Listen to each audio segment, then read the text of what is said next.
एक वैज्ञानिक ने एक छोटे से चूहे को पानी जैसी दिखने वाली एक अजीब मशीन में डाल दिया, लेकिन वो उसे डुबाना नहीं चाहता था। वो असल में पानी नहीं बल्कि एक खास तरह का ऑक्सीजनेटेड लिक्विड तरल पदार्थ था, जिसमें कोई भी जीव पानी के अंदर रहकर भी फेफड़ों के जरिए आराम से सांस ले सकता था। करीब 30 मिनट तक पानी के अंदर रहने के बाद भी जब चूहा बिल्कुल सही सलामत बाहर निकला तो ये एक्सपेरिमेंट पूरी तरह सक्सेसफुल रहा। साइंटिस्ट इस तकनीक को गहरे समुद्र में जाने वाले डाइवर्स के लिए बना रहे थे, ताकि वे भारी ऑक्सीजन सिलेंडर के बिना भी समुद्र की गहराइयों में घंटों बिता सकें। चूहे पर प्रयोग सफल होने के बाद कॉफिन नाम का एक नेवी सील कमांडर इस तकनीक को खुद पर आजमाने का फैसला करता है।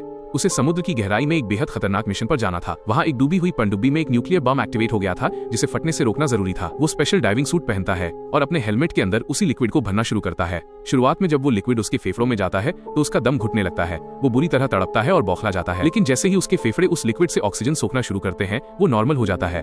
फेफड़ों में लिक्विड भरा होने के कारण वो बोल नहीं सकता था, इसलिए वो अपनी टीम से बात करने के लिए एक कीपैड पर टाइप करता है। इसके बाद वो समुद्र की उस अनंत गहराई में छलांग लगा देता है जहां आज तक कोई इंसान नहीं गया था।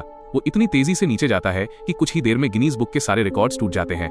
लेकिन जैसे ही वो 16,000 फीट से नीचे पहुंचता है, पानी का दबाव, हाई प्रेशर इतना भयानक हो जाता है कि उसके सूट के इक्विपमेंट्स और कम्युनिकेशन सिस्टम टूटने लगते हैं। ऊपर बैठी टीम से उसका संपर्क पूरी तरह टूट जाता है।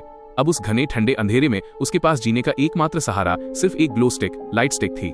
सबको लगा कि अब वो नहीं बचेगा, लेकिन वो हार नहीं मानता और अपनी बहादुरी के दम पर नीचे बढ़ता जाता है। तभी ऊपर कंट्रोल रूम में एक सिग्नल आता है, जिसमें वो टाइप करके बताता है, यहाँ रोशनी है। ऊपर बैठे लोगों को लगता है कि इतनी गहराई में रोशनी होना नामुमकिन है, शायद ऑक्सीजन की कमी से उसे मतिभ्रम, हेलुसिनेशन हो रहा है। लेकिन वो सच कह रहा था। अंधेरे में उसे एक चमकती हुई जेलीफिश जैसी चीज दिखती है, जो असल में एक बेहद समझदार और एडवांस एलियन क्रिएचर, गैर इंसानी सभ्यता थी। वो क्रिएचर आगे बढ़ती है, उसका हाथ थामती है और उसे समुद्र के उस सबसे गहरे हिस्से में ले जाती है, जिसकी कल्पना किसी इंसान ने सपने में भी नहीं की थी।